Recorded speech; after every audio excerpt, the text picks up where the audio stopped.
여러분들 안녕하셨습니까? 새해 복 많이 받으십시오. 새해 인사가 좀 늦었습니다. 감사합니다. 하여튼 실버 캠프가 너무 이렇게 은혜롭고 좋은 것 같습니다. 여러분들 좀 이번 실버 캠프 참석하시면 하여튼 이래 100살까지 너끈히 살 것 같습니다. 여러분들 건강하게 오래오래 사시길 바랍니다. 우리 오늘 아침에 성경 창세기 17장에 있는 말씀을 같이 보겠습니다. 창세기 17장.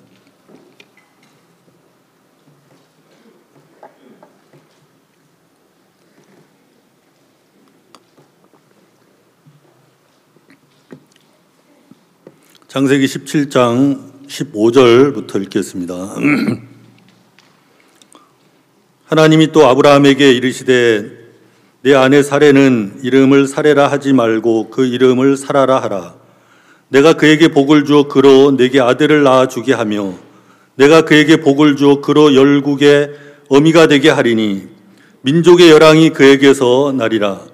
아브라함이 엎드려 웃으며 심중에 이르되 100세 된 사람이 어찌 자식을 낳을까? 사라는 90세니 어찌 생산하리오 하고 아브라함이 이에 하나님께 고하되 이스마엘이나 하나님 앞에 살기를 원하나이다. 하나님이 가라사대 아니라 내 아내 사라가 정녕 내게 아들을 낳으리니 너는 그 이름을 이삭이라 하라.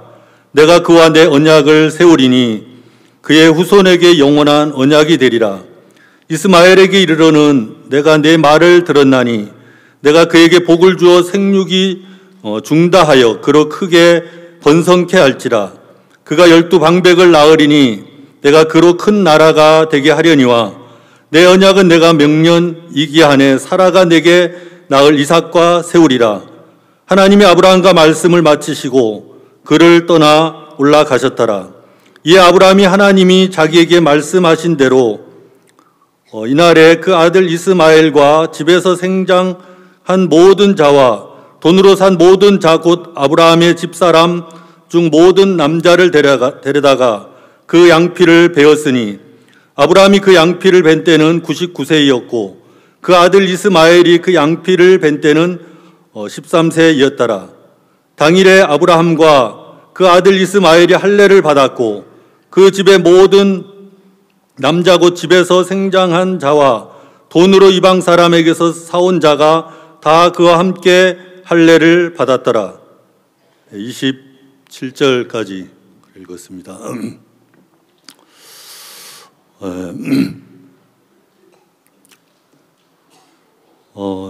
이 자리에 앉아 계신 분들은 다 이렇게 구원을 받으시고 또 구원받은 지 거의 이렇게 또 10년 이상 되신 분들인 것 같습니다.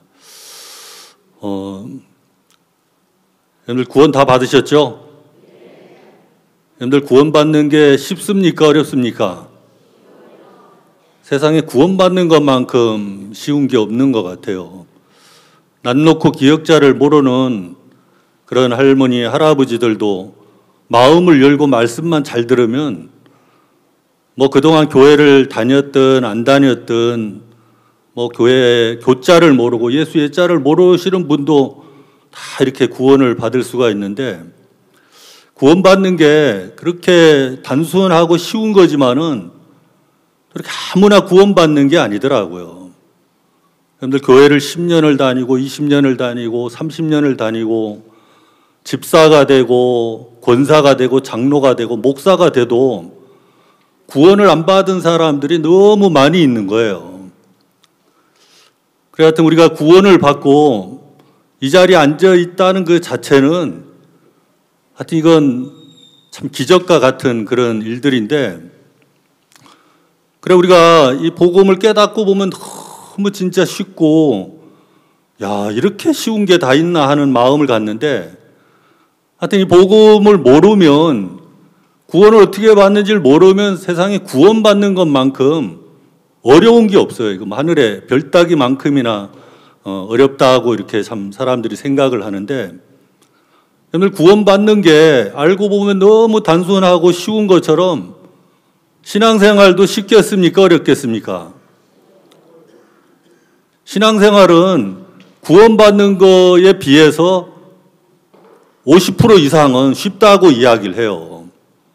그냥 구원에 대한 믿음을 경험을 하고 맛을 봤기 때문에 신앙은 구원받는 것도 훨씬 쉽고 참 단순한데 신앙생활이 쉽습니까? 어렵습니까?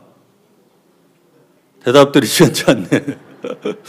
여기 앉아 계시는 분들은 그래도 좀 구원받은 지도 오래되시고 신앙을 좀 하신다고 하시는 분들이 이렇게 앉아 있는 것 같은데 좀 신앙이 이렇게 시원치 않으신 분들은 다 지금 저 복음반에 가 계시고 또 뭐 마인드 교육하는 데 가 계시고 또 뭐 그래 계시는데 그래 여기 앉아 계신 분들도 이렇게 보니까 참 이렇게 신앙이 쉽다는 거는 이렇게 답은 쉬운 건데 실제 삶 속에 이렇게 보면 야, 이 신앙이 왜 이렇게 힘들고 어렵지?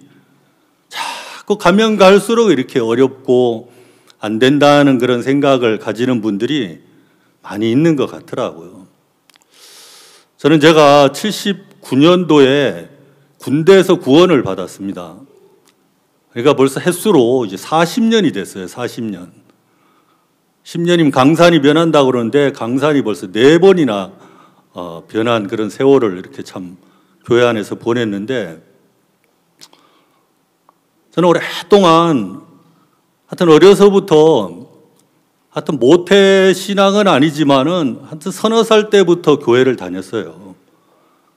그래 하여튼 교회밖에 모르고 저는 뭐 세상에 재미있는 게 하나도 없었어요. 그래 오로지 이렇게 교회 생활을 하고 하여튼 그런 나름대로 종교 생활을 하는 그런 재미로 이렇게 살았는데 하여튼 군대 생활을 하면서 이제 이 신앙의 회의가 오고 야, 내가 뭔가 잘못 믿고 있구나. 어느 날 보니까 내가 너무 이렇게 이중적이고 위선된 제 자신을 이렇게 봤어요. 야, 얼마나 더 믿어야 내가 하나님 앞에 떳떳하게 설 수 있는 사람이 될까. 하여튼 성경책을 끼고 교회를 가는 그 자체가 하여튼 가증스러워 보이고 막 위선돼 보이더라고요.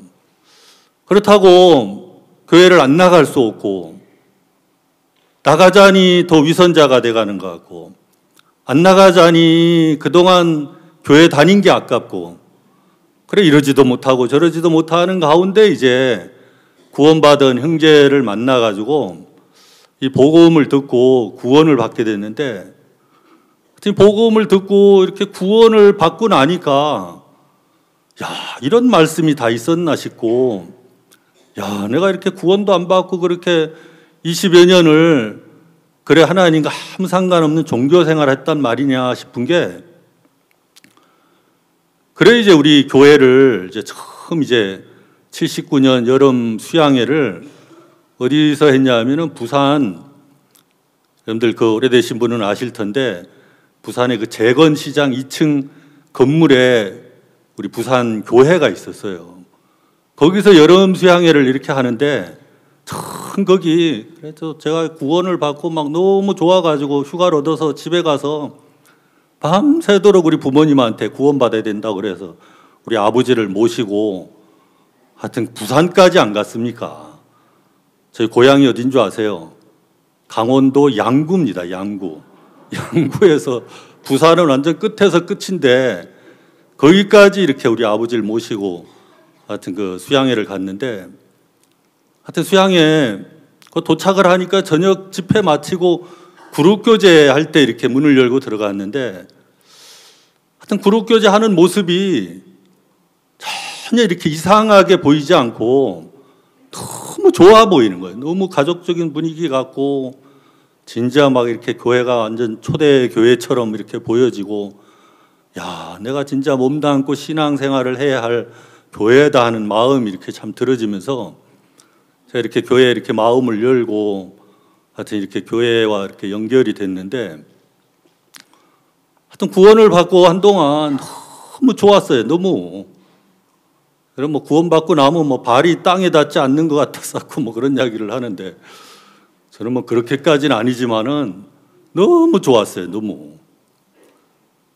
근데 이 좋은 마음이 얼마 안 가가지고 처음 구원받고 교회 들어와가지고 한 번씩 대구 그때 이제 휴가를 얻어서 또 외출 예방 나가면 대구 교회 가서 이제 청년의 이제 모임을 가지면 그렇게 시험 든 간증을 많이 하더라고요.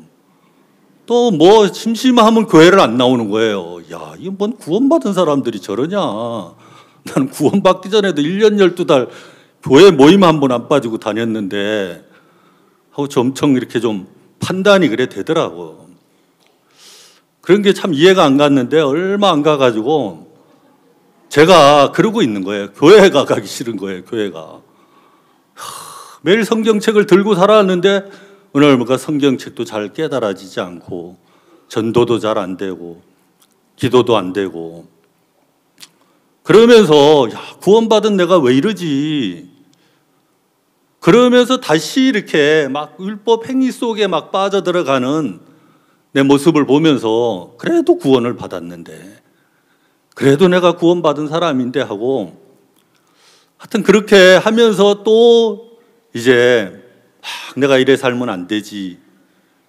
내가 구원받은 사람인데 복음을 위해서 살아야지. 하여튼 그런 이렇게 생활을 오랫동안 참 반복을 한 것 같더라고요. 사실 지금 이렇게 돌아서서 이렇게 보면 엄청 이렇게 참 힘들고 어려운 세월을 보낸 것 같아요. 하여튼 40년이라는 세월이 그냥 뭐 눈 깜짝할 사이에 지나간 것 같은데 지난 세월들을 이렇게 참 돌아보면 참 구원받고 막 즐겁고 행복하고 막 참 복음만을 위해서 참 뜨거운 마음으로 그래 살았겠습니까? 예. 하여튼 엄청 교회 안에서도 이렇게 한많은 이렇게 세월을 보낸 것 같더라고. 한많은. 야, 왜 그렇게 힘들고 어렵게 그렇게 지냈나. 지금에 와서 이렇게 돌아보면 진짜 이렇게 한 가지 사실을 몰랐다는 생각이 들더라고요. 몇 년 전에 여러분들 잘 뭐 하도 많이 들어서 아시겠지만은 심홍섭 그 지금 전도사님이 되셨는데 그분이 완전 20년 동안 알코올 중독이 돼가지고 막 그 술에 찌들려서 막 본인도 힘들고 어렵겠지만은 누가 어려웠겠어요. 그 아내 되는 자매가 너무 어려웠는 거예요. 너무. 야, 이놈의 인간하고 더 이상 못 살겠다. 그래가지고 이제 마지막으로 하여튼 그 슈퍼마켓을 가서 술을 그 대병 5병을 샀대요. 5병. 술이나 실컷 처먹고 뒤져라 하려고 이제 마지막으로 이제 술을 5병을 이제 마트에 가서 사서 그걸 이제 묶어줬는데 너무 무거워가지고 못 들고 가겠더래. 그래서 한 병을 빼놓고 4병을 사다 줬대. 4병을. 이 술이나 실컷 처먹고 죽으라고 이제. 그랬더니만 뭐 하여튼 이 남편이 그렇게 좋아하더래. 야, 우리 마누라가 이게 제정신인가 웬일로 이렇게 술을 이래 많이 사다 줬나 해가지고 그냥 뭐 단숨에 그냥 대병 하나를 그냥 꿀꿀꺽 마시고 하여튼 그래가지고 이제 그 술을 거의 다 마시고 한 반병 정도 남았을 때 목사님이 합천교회를 방문을 하신 거예요. 진주 칸타타를 마치고 합천교회를 밤늦게 이렇게 가셨는데 합천교회 형제자매들이 다 모여가지고 이제 목사님 오랜만에 오시니까 완전 뭐 이렇게 회포를 푸른 거죠.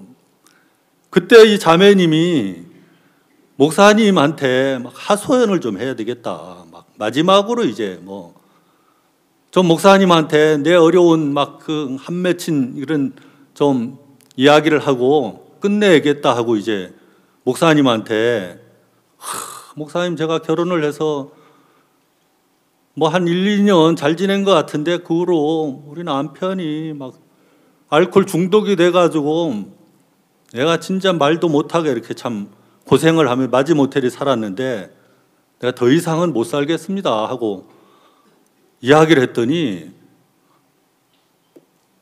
목사님이 야, 그래 참 자매 고생했다. 참 어떡하겠냐 그렇게 매일 그래 술이나 먹고 그런 사람 뭐 그래도 살아야 안 되겠냐 하고 이제 뭐 그런 이야기는 해줄 줄 알았더니 목사님이 그 자매를 뭐라고 그러냐 그거 아무것도 아니야. 자매가 한 가지를 몰라서 그래 하고 그런 이야기를 해줬대요. 그래서 자매 귀가 쏠깃해가지고 그 한 가지가 뭔가 싶어 들었더니 목사님이 그 미국에 그 갑부 아들이 아버지 재산을 이제 막 사업하는 걸 다 아들에게 이제 물려주려고 하는데 아버지가 내 사업을 시작하면 네 어디 여행도 못 다니고 뭐 정신없이 바쁠 테니까 지금 세계 일주를 한번 하면서 네가 견문도 넓히고 좀 세계 여행을 한번 하고 와라 하고 이제 한 거예요.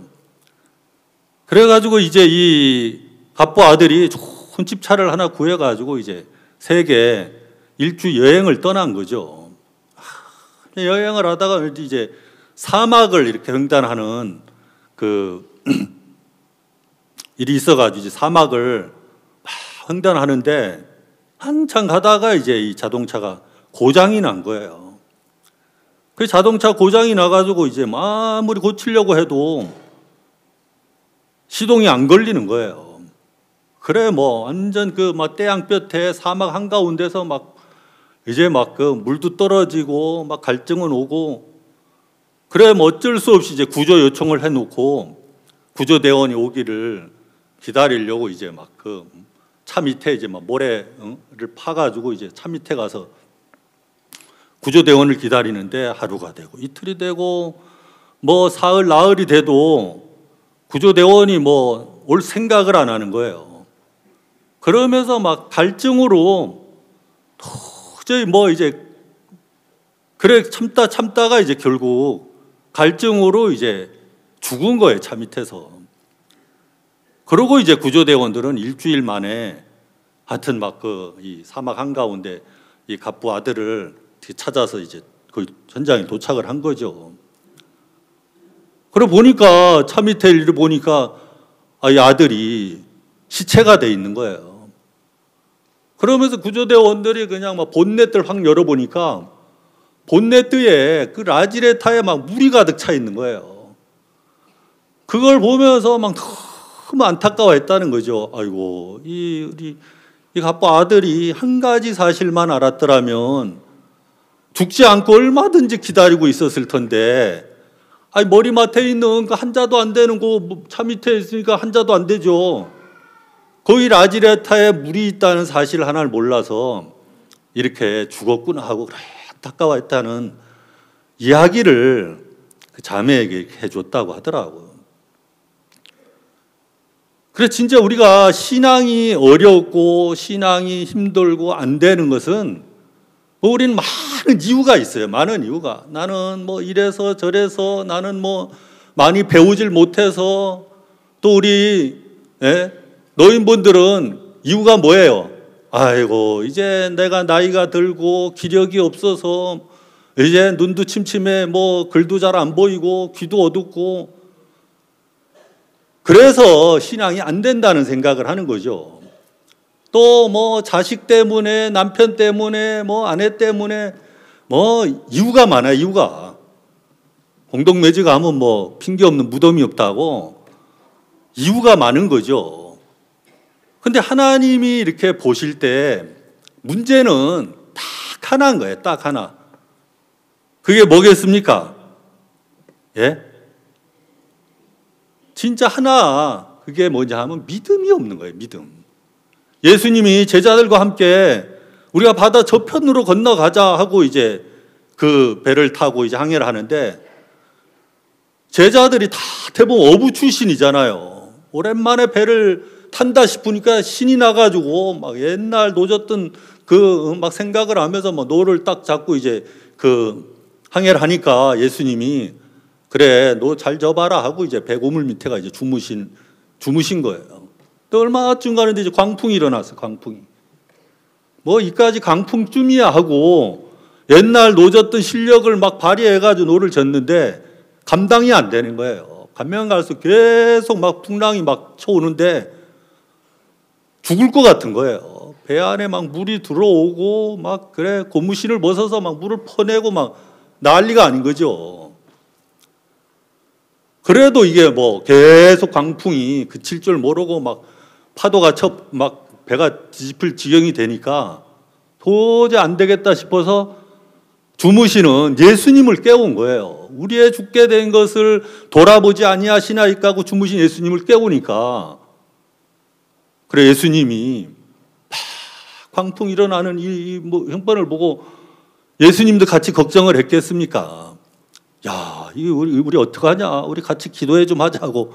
예수는 그러지 않고 눈도 깜짝 안 하시고 파도야, 바람아 잔잔하라. 말씀 한마디로 막 바다가 잔잔해진 거예요. 그리고 예수님이 제자들에게 뭐라고 말씀을 하셨습니까? 어찌하여 너희가 이렇게 믿음이 없느냐? 어찌하여 너희가 이렇게 믿음이 없느냐? 예수님이 다른 걸 꾸짖는 게 아니라 어찌하여 너희가 이렇게 믿음이 없느냐? 하나님이 볼 때 문제는 믿음이 없는 거예요. 믿음. 여러분들 구원받는 게 너무 쉽잖아요. 이미 2000년 전에 십자가에서 뭐 어떤 흉악범의 죄도 다 가져갔어. 온 세상 죄를 다 끝을 내놨잖아요. 이미 2000년 전에 십자가에서 구원이 완벽하게 이루어졌지만 이게 내 구원이 되려면 어떻게 해야 됩니까? 그 사실을 믿어야 되고 그 사실을 마음에 받아들여야지. 구원이 십자가에서 다 이루어졌지만 그걸 믿지 않으면 아무 상관이 없는 거예요. 아무 상관이. 그런 것처럼 하나님이 우리를 위해서 모든 걸 다 준비해 놨지만 우리가 믿음이 없으면 하나님과 마음이 이렇게 연결이 안 되면 하나님의 능력, 하나님의 지혜, 하나님 안에 있는 그 부족함이 없는 모든 그런 보아들이 우리 안에는 아무 상관이 없다는 것입니다. 근데 문제는 믿음 하나 가지면 여러분들 요즘 스마트폰 여러분들은 스마트폰이 많이 없지 싶은데 폴더폰도 오만 기능이 있어요. 오만 기능이. 요즘 스마트폰은 완전 소형 휴대용 컴퓨터예요. 컴퓨터. 그 안에 하여튼 오만 기능이 다 있어. 오만 기능이. 전화번호부터 시작해서 또 메모 기능, 녹음 기능, 거기 성경책 66권 다 거기 담을 수 있고, 찬송가, 내용의 노래, 여러분들 거기에 또 목사님, 그래 요즘은 테이프가 없잖아요, 테이프. 하여튼 스마트폰만 하나 가지고 있으면 수양회 때 말씀, 1차 때부터, 1차가 뭐예요? 매태 지난 것도 들어가면 다 들을 수 있어, 다. 예? 하여튼 이 스마트폰 오만 기능이 다 있어요. 오만 기능이. 그리고 이게 인터넷하고 또 연결이 되면 세상 모든 정보를 다 얻을 수 있어. 다. 구글, 네이버에 검색을 하면 다 나와요. 다. 근데 문제는 이렇게 좋은 스마트폰을 가지고 있지만 이거를 사용할 줄 모르면 완전히 이래 무용지물인 거죠. 근데 이거 이용만 할 줄 알으면, 사용할 줄 알으면 그 기능만 알면 너무 편리하게 쓸 수 있다는 거예요. 우리가 예수님 안에 성경 골로새서 2장 3절에 보면,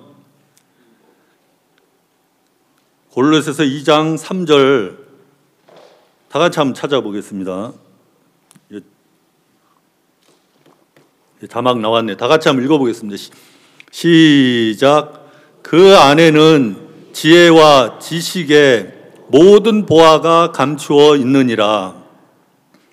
그 안에는 지혜와 지식의 모든 보화가 감추어 있느니라.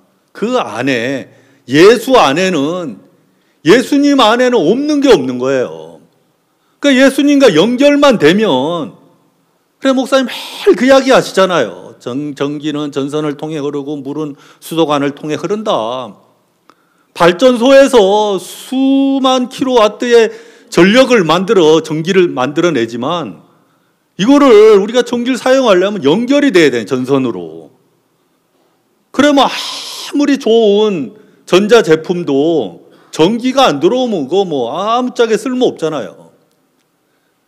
그래, 발전소에서 수만 킬로와트의 전기를 만들어내도 그게 이 전자제품과 연결이 안 되면 아무 소용이 없듯이, 진짜 하나님 안에, 예수 그리스도 안에 모든 보화가, 모든 지혜, 모든 능력이 다 감추어져 있는데 우리의 연결이 안 되면 뭐 예수님이 있으나 마나한 거죠.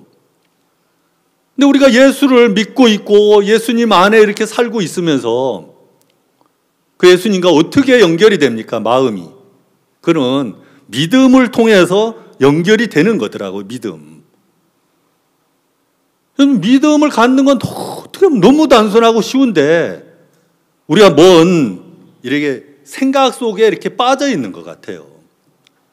열왕기하 7장에 보면 엘리사가 한 장관에게 내일 이맘때 사마리아 성문 어귀에서 보리 한 사에 한 세겔을 하고 고운 가루 한 수아에 한 세겔을 하리라 하고 그 말씀을 하니까 한 장관이 뭐라 그럽니까? 하늘에 창을 내신들 어찌 이런 일이 있겠냐. 말도 안 되는 소리 하지도 말라 하고 아예 막 들은 척을 안 하는 거지. 들은 척을. 진짜 마귀가 우리가 하나님 말씀을 이렇게 듣지 못하게 하려고 선악을 알게 하는 그 지혜, 말씀을 들을 수 없는 그런 어떤 사상을 우리 마음에 심어놨더라고요. 그러니까 오랫동안 우리는 하나님 없이 내 생각, 내 판단, 내 이 경험을 가지고 살아온 게 몸에 배었기 때문에 우리가 진짜 말씀을 듣는 건 너무 어떻게 보면 쉬운 것 같지만은 말씀이 들리지 않는 거는 내 생각에 차 있는 거예요. 내 생각. 그래 하나님이 우리에게 무슨 말씀을 하든지 그대로 하라고 한 말씀처럼 그냥 듣기만 하면 되는데, 여러분들 38년 된 병자 보고 예수님이 자리를 들고 일어나 걸어가라. 그 말씀 듣고 그냥 일어나 걸어가면 되는데, 자기 생각이 있는 사람은 내가 38년 동안 자리에 누워 있는데 자리를 들고 걸어가는 게 말이나 되는 소리야. 이거 누구 놀리나? 그런 생각을 가지고 있는 사람은 절대 그 말씀 들을 수가 없는 거예요. 이스라엘 백성들이 출애굽을 해서 광야 길을 가다가 막 길로 인하여 막 하나님을 원망불평하니까 하나님이 막 불평 원망하는 백성들이 좋은 길로 안내를 하는 게 아니라 엎침대 덮친격으로 막 불뱀을 사방 진에 나와서 막 물리게 한 거예요. 불뱀에 물린 자마다 폭폭 쓰러져 죽어가는 거예요. 그러니까 백성들이 막 아우성을 치잖아요. 제발 우리가 잘못했으니까 불뱀을 없애달라고 아우성을 치는 백성들에게 하나님이 불뱀을 없애줬습니까? 불뱀을 없애주는 게 아니라 모세를 보고 노뱀을 만들어 장대 위에 높이 달아놓고 뱀에 물린 자마다 쳐다보면 살리라고 말씀을 했어요. 불뱀에 물려서 독이 온몸에 퍼져서 막 죽어가는 막 직전에 있는 사람도 하나님이 노뱀 쳐다보면 살리라는 그 말씀 듣고 쳐다보면 사는데, 여러분 노뱀 쳐다보는 게 쉬워요, 어려워요? 너무 쉬워요. 이거는 다 죽어가. 그냥 옛날 그 라이베리아의 최요한 학생 이야기 많이 듣잖아요. 막 봉사를 갔다가 막 정갈에 물려서 그냥 막 완전 막 사경을 헤매고 있는데 병원에서도 아유 가망 없다고 막 데리고 이제 가라고 한 거를 막 심장이 멎는 걸 그냥 막 심폐 소생술을 하고 막 이제 금방 이제 이 숨이 끊어질 지경에 있는데 그 선교사님 목사님한테 전화해서 목사님 우리 요한이가 지금 막 정갈에 물려 다 죽어가고 있어요 하니까 전화 좀 바꿔주라고. 요한아 내 말 들리냐? 그냥 막 정신이 오락가락 하면서 겨우 대답을 한 거예요. 자네 내 말 잘 들어. 자네 지금 전갈에 물려서 온몸에 독이 퍼져 다 죽어가고 있는데 또 독을 이기려면 힘이 있어야 돼. 독을 이길 힘이. 그 힘은 하나님에게 있어. 내가 오늘 아침 성경을 보니까 이사야 40장에 여호와를 앙망하는 자에게는 새 힘을 준다고 했어. 여호와를 바라봐. 하나님을 바라봐. 그럼 하나님이 독을 이길 수 있는 새 힘을 줄 거야 하고 막 전화상으로 이야기했는데 요한이가 그 말을 들은 거예요. 예 하면서 진짜 형편 속에 빠져. 야, 이래 사람이 이래 죽는구나 하고 다들 이 형편 속에 빠져서 이제 죽을 줄 알았는데 이 요한이가 말씀을 듣고 하나님을 바라본 거예요. 하나님을. 하여튼 그러고 그냥 완전 잠을 자는 것처럼 그냥 막 잠이 들었는데 한숨 자고 깼는데 그냥 그 독이 다 없어진 거 있죠. 그래서 막 건강한 몸으로 퇴원을 해서 지금 진짜 복음 전도자가 돼서 참 막 미국에서 진짜 이렇게 막 복음을 열심히 전하고 있는데 진짜 하나님의 역사는 하나님의 능력은 우리가 막 뭘 열심히 하는 데서 오는 게 아니더라고요. 우리 신앙이 왜 어려운 줄 아세요? 예? 신앙이 어렵고 신앙이 힘들고 안 되는 것은 다 내가 하려고 그래요. 내가. 예. 구원 안 받은 사람이 구원 안 받는 건 다 왜 그렇습니까? 다 자기 행위 속에 율법 행위 속에 빠져서 내가 뭘 잘하려고 하니까 구원하고는 점점 멀어지는 거예요. 구원하고는. 여러분들 갈라디아서 5장 4절에 보면 율법 안에서 의롭다함을 얻으려 하는 너희는 그리스도에게서 끊어지고 은혜에서 멀어진 자로다. 율법 안에서 의롭다함을 얻으려 하는 너희. 그 말은 무슨 말입니까? 구원 안 받은 사람에게만 해당되는 말씀이 아니라 율법 안에서 의롭다함을 얻으려. 내가 막 뭘 잘하려고 하는 사람은 그리스도에게서는 끊어지고 은혜에서는 멀어진 자라는 것입니다. 우리 신앙을 거꾸로 하고 있어요. 거꾸로. 내가 구원을 받았으니까 내가 복음을 위해서 살아야지. 내가 성경을 열심히 봐야지. 기도 열심히 해야지. 내가 봉사를 열심히 해야지. 나도 모르게 힘이 들어가 있는 거지. 나도 모르게. 제자들이 배를 타고 항해를 하는 순간 노 젓는 것쯤이야 하고 이제 노를 잡으니까 예수님이 그래 잘 져봐라 하고 이제 고물 밑에 주무시듯이 우리가 힘이 들어가면 예수님은 팔짱 끼고 구경하셔요. 그래 잘해봐라 너 할 수 있냐 하고. 그래 진짜 내가 안 되는 걸 깨닫고 야 나는 진짜 안 되는 사람이구나. 그래서 주님 앞에 나오면 되는데 우리는 안 된다고 하면서 또 내가 또 하려고 막 내가 이렇게 애를 쓸 때가 많이 그래 있더라고요. 우리 솔밭 수양회 할 때 짜갈밭인데 철수할 때 보면 막 차가 한 10대 이상은 그 짜갈밭에 빠져가지고 못 나와서 꼭 그러면 이제 그 트랙터 그 대기하고 있다가 트랙터가 가서 견인해서 끌어내요. 짜갈밭에 한번 빠지면 못 나와 차가. 나오려고 막 붕붕붕 하면 이 바퀴가 스벨 이래 하면 헛바퀴를 돌면서 타이어 타는 냄새가 막 나. 그 짜갈밭에 그냥 막 헛바퀴 돌아봐요. 막 타이어가 그냥 푹푹 파여. 그게 차만 다 버리죠. 그러면 아는 사람은 야 이거 짜갈밭에 빠졌구나 그러면 어떻게 해야 돼요?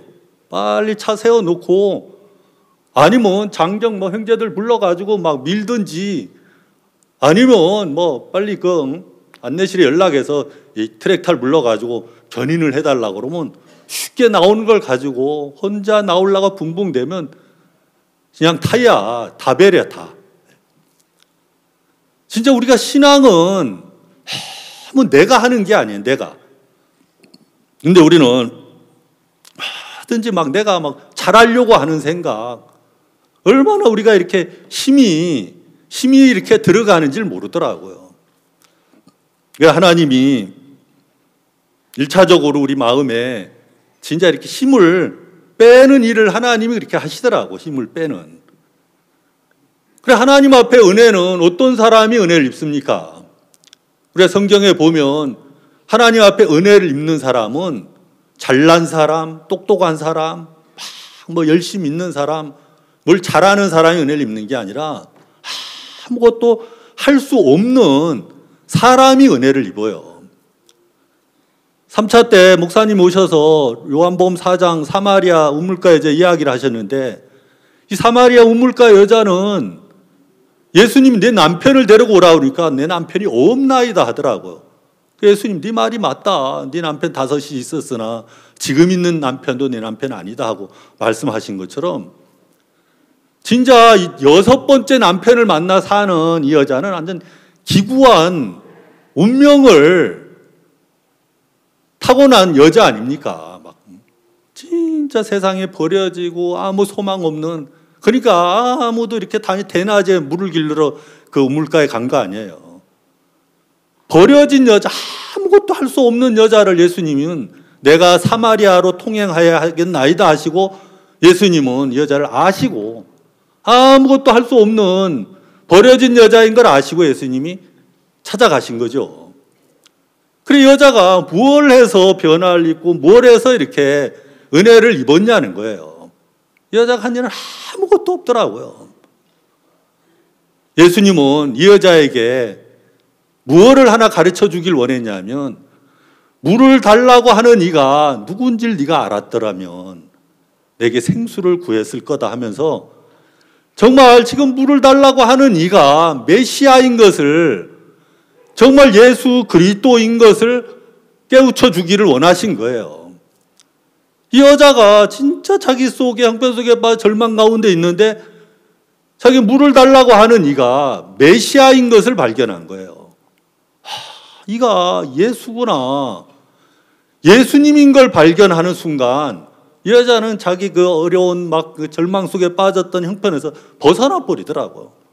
물동이를 버려두고 막 마을로 뛰어들어가서 내가 오늘 메시아를 만났다, 너희도 와서 말씀 한번 들어봐라 하고 마음이 바뀌는 것을 볼 수가 있더라고요.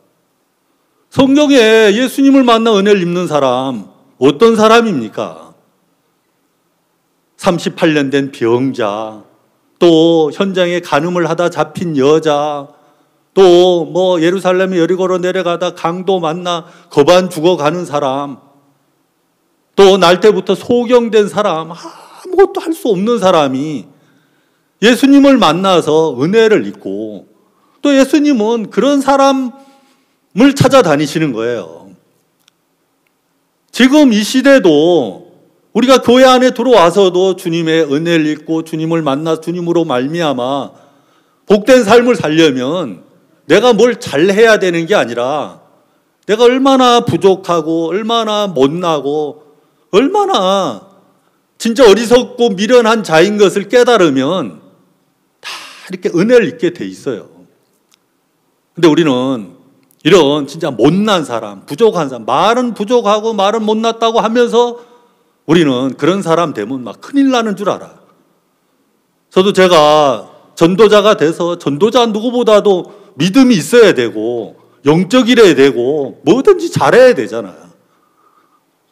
근데 나는 그래 진짜 믿음 있는 사람, 영적인 사람, 일을 잘하는 사람 되려고 하는데 하나님이 안 도와주는 거예요. 안 되게 하는 거예요. 그래 제 마음에 막 불만이 많아서, 하나님 내가 복음을 위해 살려고 하는데 하나님 좀 영혼도 많이 구원받게 해주고 교회에 역사도 일어나게 해주면 어디 하나님 덧납니까 하고 막 마음에 그런 불평을 많이 했는데, 내가 잘하려고 하니까 하나님이 안 되게 하시더라고요. 여러분들, 둘째 아들 마음이 어떤 마음이 있었습니까? 내 분깃을 물려달라고 할 때 이 둘째 아들 마음엔 자기를 믿는 마음, 아버지 함께 사는 삶이 불편스러운 거예요.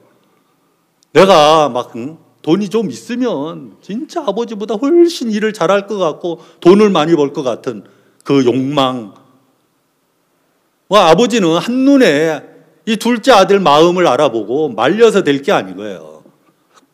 두 말 안 하고 재산을 각각 나눠주잖아요.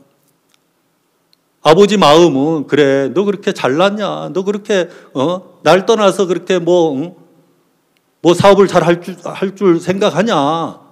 두 말 안 하고 재산을 나눠주더라고. 먼 나라에 얼마 안 가가지고 아버지 재산 다 탕진해 버리고 그래 이제 막 돼지 치는 집에까지 갔는데 돼지가 먹는 주염 열매마저 주는 이가 없어 줄여 죽는 위치가 되자 이 둘째 아들 마음에 아버지를 생각하는 거죠. 우리 아버지 집에는 품꾼들도 풍족한 양식이 많은데 나는 여기서 줄여 죽는구나. 진짜 이 둘째 아들이 자존심 때문에 아버지 집에 돌아가고 싶어도 못 돌아가는데 그래서 어떻게 해서라도 막 살아보려고 막 발버둥을 쳤는데 결국 돼지가 먹는 쥐염 열매마저 주는 이가 없으니까 줄여 죽게 생긴 거예요. 그래 어쩔 수 없이 아버지 집에 돌아가잖아요. 돌아가면서 이 아들 어떤 마음을 가졌습니까? 내가 하늘과 아버지께 죄를 얻었사오니 이제는 아들이야 일컬음 받을 수 없고 품꾼의 하나로 나를 보소서. 진짜 이제는 아들이라고 일컬음 받을 수도 없고 품꾼의 하나라도 나를 이 받아만 준다면 더 이상 바랄 게 없겠다는 그 마음. 아버지는 그 아들의 그 마음을 원한 거예요. 그 마음. 아무것도 할 수 없는 아버지의 국률, 아버지의 은혜가 아니면 진짜 버려질 수밖에, 망할 수밖에 없는 그런 마음을 아버지는 바랬더라고요. 진짜 그 마음이 되니까 아버지 집에 돌아와서 아버지를 만나니까 그냥 한순간에 아버지 것이 다 아들의 것이 되잖아요. 우리 마음이 하나님과 멀어지고 딴 게 문제가 아니에요. 형편이 문제가 아니고 내가 못나고 부족한 게 문제가 아니라 하나님과 마음이 멀어져 있는 게 문제인데 멀어져 있는 이 이유가 뭡니까? 내가 나를 믿는 마음, 내가 뭘 잘하려고 하는 마음이 있기 때문에 우리 마음이 멀어져 있더라고요. 그래서 하나님이 안 되는 우리 자신의 모습을 보여주는데 우리는 또 이런 모습 보이기를 싫어하는 거죠. 그래서 하나님이 우리를 막 극한 상황으로 몰아가서 우리의 마음을 한번 막 이렇게 뒤집는 일을 해요. 뒤집는. 우리는 좋은 마음으로 꾸역꾸역 그냥 막 이렇게 버티고 이렇게 사는데 극한 상황으로 몰려봐요. 어떤 마음이라는, 아이고 진짜 더러워서 신앙생활 못하겠네. 아이고 백날 뭐 교회 다니고 하나님 믿어봐야 하나님 내게 해준 게 뭐가 있어. 그러고 완전 그냥 막 뒤집어지는 거지. 그래 돼 보면 야 내가 참 이런 인간이구나. 우리 선교의 기본 신앙이 뭔지 아세요? 항상 악할 뿐임을 모시고 사람은 거짓되다. 또 그런 말씀 들어. 내가 참 악하지. 내가 거짓되지. 내가 대적자지. 말은 잘하고 생각은 그렇게 하는데 진짜 여러분들이 대적자라고 생각하고 정말 악하다고 생각을 합니까? 지지난주에 그 광주에 그 부르기나 파소의 선교사님이 와서 우리 연합 예배를 이렇게 드렸는데 그 선교사님이 무슨 간증을 하냐면 자기가 토고, 베냉 뭐 여러 나라에 있다가 이제 그 부르기나 파소를 갔대요. 근데 막 엄청 못 사는 거예요, 나라가. 그래가지고 막 진짜 차도 없이 어떻게 막 고음을 그 오토바이를 하나 구해가지고 이제 그걸 타고 신방도 다니고 막 전도를 다니는데 하루 시내 갔다가 시내 한복판에서 이 오토바이가 퍼졌대요. 시동이 꺼진 게 아니고 그 오토바이 체인이 끊어졌대. 체인이.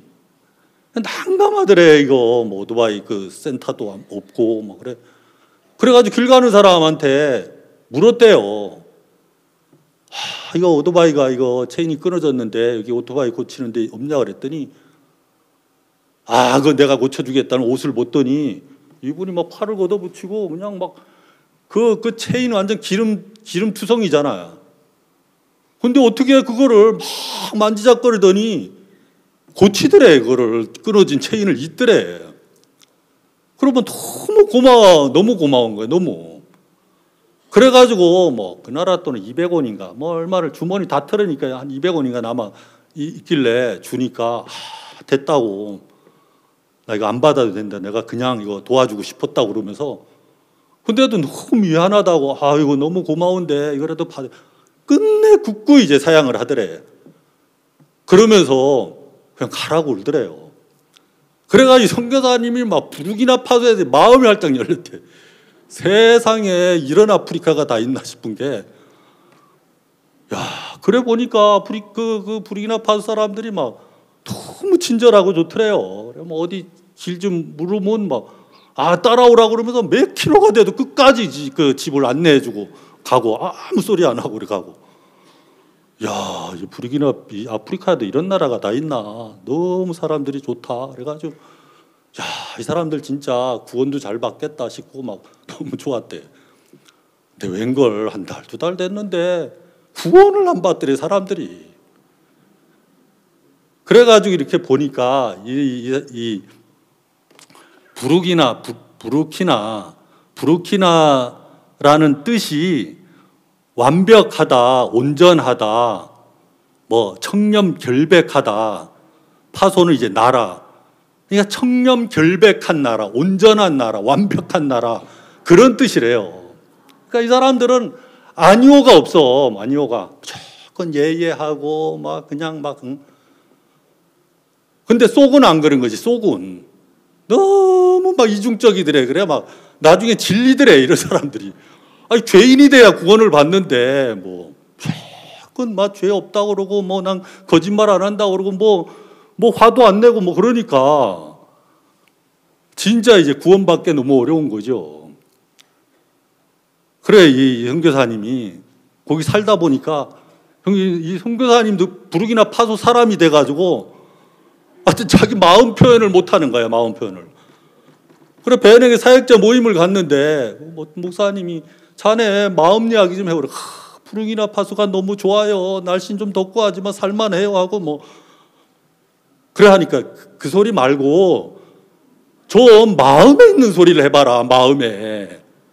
이 선교사님은 속으로 막 너무 부르키나 파소 그렇게 덥대요. 날씨가 보통 뭐 40, 50도 막 40도 막 오르락내리락 하고 막 숨이 컥컥 막힐 정도고 또 사람들 너무 이중적이고 그러니까 뭐 못나그로 살겠어.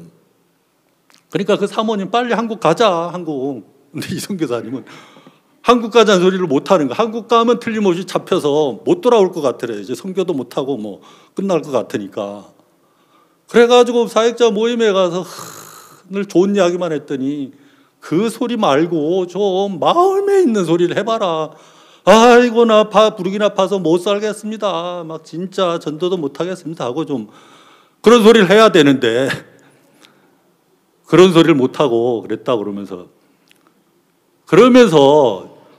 이 선교사님 자기 그런 진짜 악하고 믿음 없는 그런 자기 마음을 이렇게 보고 마음이 바뀌어가지고 진짜 은혜를 입었더라고요. 그래가지고 얼마 전에 부르키나 파소 대통령이 목사님에게 막 초청장도 보내서 목사님 그렇게 바쁜 와중에 부르키나 파소 가서 대통령 복음도 전하고 아주 신이 났더라고요. 그래 진짜 우리는 하나님을 안 믿더라고요. 하나님. 오늘 창세기 17장 말씀을 읽었는데 여기 하나님이 아브라함을 택해서 창세기 12장에 보면 하나님이 너는 본토 친척 아비집을 떠나 내가 내게 지시하는 땅으로 가라. 내가 너를 큰 민족을 이루겠다. 너를 복의 근원으로 삼겠다. 너를 축복하는지 축복하고 너를 저주하는지 저주하리라 하면서 하나님이 아브라함을 복의 근원으로 삼았는데 문제는 뭐 1년, 2년, 10년이 돼도 자식이 없는 거예요. 자식이. 그래서 갈대우르는 이제 한 10년쯤 됐는데 그 아내 사례가 여보 하나님 우리 생산을 허락지 아니한 것 같은데 내 여종 하갈을 취해서 자식을 낳으면 어떨 것 같냐 하고 하니까 막 너무 아브라함이 아내 말이 막 아멘이 되는 거예요. 그래, 하나님 우리 생산 허락지 않은 것 같은데 그렇게 해서라도 자식을 낳아야 안 되겠나 해가지고 이제 하갈을 취해서 이스마엘을 낳고, 그러고 이제 또 십몇 년이 이렇게 지나 나이가 99살이 됐는데, 99이 됐는데 하나님이 이 아브라함에게 나타나서 나는 전능한 하나님이다, 내 앞에서 온전히 행하라 하면서 네 이름을 아브라함이라고 하지 말고 아브라함이라고 해라, 열국의 아비다. 네 아내는 사레라 하지만 사라라고 해라, 열국의 어미다. 아브라함이 그 이야기를 듣고 막 너무 어이가 없는 거예요. 어이가. 내 나이가 내년이 100살이고 아내는 90인데 벌써 경수가 끊어지니도 오래되고 이제 뭐 꼬부랑 할머니가 자식을 낳는다는 게 말이 안 되잖아요. 말이. 그래, 이 아브라함이 뭐라 그럽니까? 16절 한번 보겠습니다. 내가 그에게 복을 주어 그로 내게 아들을 낳아주게 하며 내가 그에게 복을 주어 그로 열국의 어미가 되게 하리니 민족의 열왕이 그에게서 나리라. 아브라함이 엎드려 웃으며 심중에 이르되 100세 된 사람이 어찌 자식을 낳을까? 사라는 90세니 어찌 생산하리오 하고 아브라함이 이에 하나님께 고하되 이스마엘이나 하나님 앞에 살기를 원하나이다. 하나님이 가라사대 아니라 네 아내 사라가 정녕 내게 아들을 낳으리. 너는 그 이름을 이삭이라 하라. 내가 그와 내 언약을 세우리니 그의 후손에게 영원한 언약이 되리라. 하나님이 너는 아브라함이라 하지 말고 아브라함이라고 해라, 열국의 아비다. 네 아내는 사레라 하지 말고 사라라, 열국의 어미다. 하나님 그냥 막 너무 어이가 없어. 막 웃은 거예요. 어이가 없다는 투로. 그러면서 내 나이가 내년인 100살, 아내는 90인데 어찌 자식을 낳을 수 있겠습니까? 이스마엘이나 하나님 앞에 살기를 원하나이다. 아브라함이 왜 하나님 말씀을 못 받고 있습니까? 왜 안 된다고 생각을 하고 있습니까? 아브라함은 자기 형편만 보고 있는 거죠. 자기 형편. 그러니까 말도 안 되는 소리로 듣는 거예요. 여러분들, 하나님 말씀이 말이 되는 소리 있습니까? 하나님이 우리에게 하시는 일 다 말도 안 돼. 말도. 네? 진짜 막 어이없는 소리더라고. 다 그래요. 다. 네? 뭐 38년 전에 자리를 들고 일어나 걸어가라. 말이 됩니까? 안 됩니까? 날 때부터 소경된 사람 보고 예수님이 침을 뱉어 진흙을 이겨서 실로암 모세가 씻어라. 말이 돼야 안 돼요. 말도 안 되는 소리예요. 하나님이 우리에게 하시는 모든 말씀 말도 안 되는 소리야. 우리 선교회가 하는 일도 다 그래요. 다.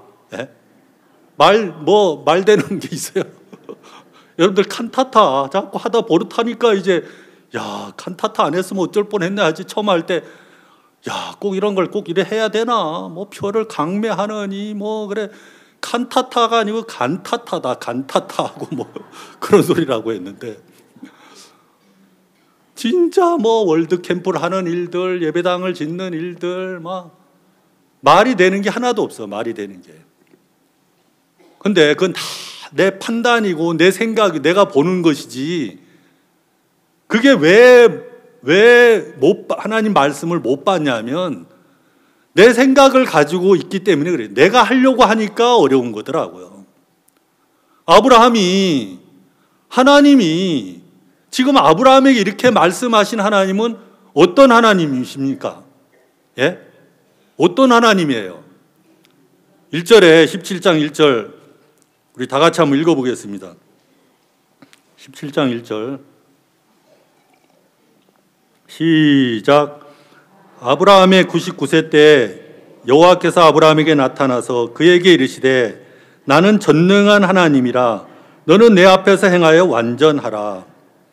아브라함에게 나타나신 이 하나님은 전능한 하나님이에요. 전능한 하나님. 전능한 하나님이 하신다는데 아브라함이 나이가 뭔 상관이 있어요? 100살 아니라 200살이라 돼도 전능한 하나님이 자식을 준다 그러면 그게 쉬워요, 어려워요? 너무 쉬운 거예요, 너무. 여러분들, 하나님이 모세를 언제 불러서 내 백성을 그 출애굽기 3장 10절에 보면 이제 내가 너를 바로에게 보내어 너로 내 백성 이스라엘 자손을 애굽에서 인도하여 내게 하리라. 언제 그 말씀을 하셨냐면 이 모세가 미디안 광야로 도망을 가서 이도로의 약물을 치면서 나이가 막 80이 돼가지고, 그러니까 바로 공주의 아들로 40살까지 바로 궁에서 자라면서 40살이 됐는데 이제 광야로 도망가서 또 40년이라는 세월을 보냈어. 40년의 세월을 보내면서 애굽에 배운 핵술을 다 잊어버리고 나이가 80이 돼서 이제 뭐 거의 폐인이 돼가는 직전인데, 그때 하나님이 이 모세를 불러서 너는 이제 내가 너를 바로에게 보내 너로 내 백성 이스라엘 자손을 애굽에서 인도하여 내게 하리라. 그래 말씀을 하시더라고요. 아브라함이 예 알겠습니다 했습니까? 이건 말도 안 되는 소리인 거예요. 말도 안 되는. 내가 누구가 안 돼 하나님에게 가느냐, 나는 할 수 없다. 그래 하나님 네게 그렇게 말씀하니까 누구냐고 하면 뭐라고 합니까? 그러니까 하나님은 내가 아브라함이 하나 이삭이 하나 야곱의 하나님이라고 해라 하고 하면서, 그래도 하나님 믿지 않으면 어떡합니까? 그럼 네 손에 쥐고 있는 게 뭐냐? 지팡이에요. 지팡이를 땅에 던져봐라 하니까 뱀이 된 거예요. 또 뱀꼬리를 잡아보니까 다시 지팡이가 되고, 네 손을 품에 넣었다 빼봐라 하니까 이제 손에 문둥병이 바라고, 다시 넣었다 빼니까 이제 문둥병이 깨끗하게 없어지고, 하나님이 함께하는 그런 표적과 이적을 보여주는데도 이 모세는 나는 입이 뻣뻣하다 혀가 두려 말을 할 줄 모른다고 하니까, 야 이놈아 네 저 소경 규모거를 지은 이가 누구냐? 내가 아니냐? 내가 함께 할 테니까 가라고 하는데도 나는 말을 할 줄 모른다고. 그래 하나님아 노를 바라면서 그러면 너 말 잘하는 네 형 아론을 붙여줄 테니까 가라. 이 모세가 왜 그렇게 안 된다는 소리를 합니까? 내가 이스라엘 백성들을 구원해 내려고 하니까 어렵고 힘들고 안 된다고 생각을 하지, 이건 분명히 하나님이 내가 너로 바로에게 보내어 너로 내 백성 이스라엘 자손을 애굽에서 인도하여 내게 하리라. 분명한 하나님 의지가 이렇게 들어가는, 내가 하겠다고 하는데, 하나님이 하겠다고 하는데 모세는 자기가 하려고 생각하니까 어려운 거예요. 정말 우리가 하는 우리의 이 삶 자체는 이제 내 삶이 아니더라고.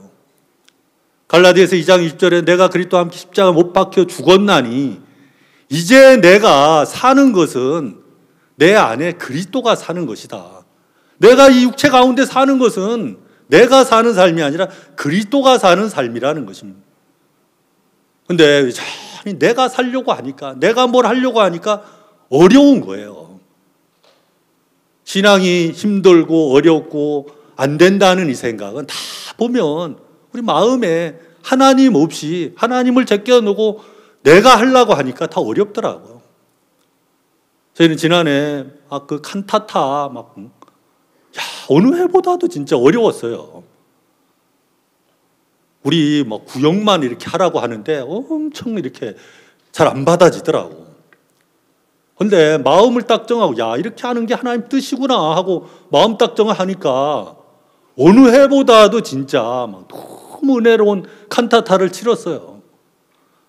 크리스마스 이브 행사도 너무 이렇게 은혜롭고, 또 우리 한 2년 전에 예배당을 졌는데 25억 공사를 어떻게 하나 했는데, 지금 생각하면 끔찍스러워. 그때 어떻게 일을 했는가. 근데 한편 생각하면 우리가 뭘 했지? 한 곳도 없는데 예배당이 하여튼 멋지게 젖어 있는 거예요. 우리가 하는 일이 아니더라고. 그 빌립보서 2장 13절에 보면 너희 안에 행하시는 이는 하나님이시니 자기의 기쁘신 뜻을 위하여 소원을 두고 행하시나니 이 모든 일에 원망과 시비가 없이 해라. 너희 안에 행하시는 이는 하나님이시니 하나님이 일을 하셔요.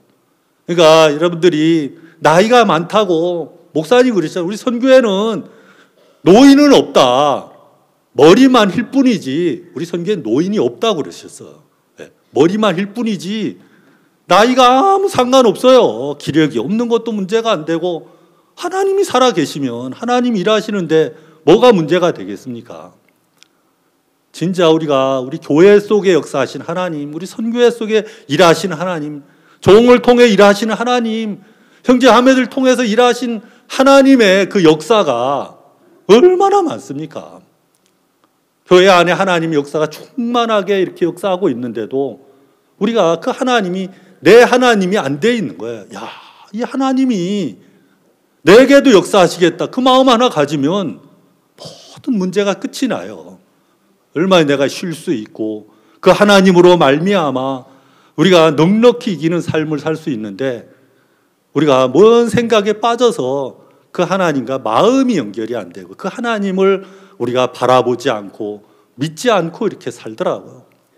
그런데 2018년도 새해는 좀 진짜 신년사 말씀처럼 하나님이 우리 땅끝까지 복음을 전하는데 증인이 되라고 하지 않고 되리라. 이미 증인이 됐어요. 그냥 입만 벌려서 복음 전하면 구원받는 역사가 일어나는데 아이고 나 같은 사람이 무슨 복음을 전해. 그래 목사님 신년상을 여러분들 변명하지 마십시오 한 그 말씀처럼 여러분들 변명하지 마시고 2018년 한 해는 진짜 하나님을 믿는 믿음으로 정말 우리가 땅끝까지 복음을 전하는 이 귀한 일에 함께 쓰임을 받고 은혜를 잊게 되길 바랍니다. 알겠습니까? 기도 한번 하겠습니다. 살아계신 하나님 아버지 주님의 은혜를 감사합니다. 하나님께서 2018년 또 이제 새해를 맞게 해주시고 또 4차 실버 캠프를 허락해 주셔서 우리 많은 또 우리 실버 노인분들 또 이곳에 새로운 많은 분들이 오셨는데 여기 실버 캠프에 참석한 모든 분들이 하나님을 만나서 하나님으로 말미암아 정말 이렇게 새롭고 복된 삶을 살 수 있는 또 이렇게 기회가 될 수 있도록 은혜를 베풀어 주시옵소서. 주님 앞에 감사를 드립니다. 예수님 이름으로 기도드리옵나이다. 아멘.